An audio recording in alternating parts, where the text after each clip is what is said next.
আসসালামু আলাইকুম রহমতুল্লাহি বারাকাতুহু। আশা করি আপনারা সবাই ভালো আছেন।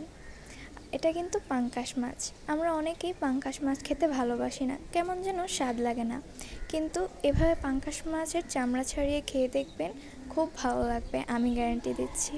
আমিও আগে পাঙ্গাস মাছ খেতে ভালোবাসতাম না, কিন্তু এইভাবে রান্না করার পরে সেটা অতুলনীয় স্বাদ হয়েছে। আপনারা সবাই এটা ট্রাই করে দেখবেন এবং আমাকে অবশ্যই ফলো করে নেবেন এসব রেসিপির জন্য। ধন্যবাদ।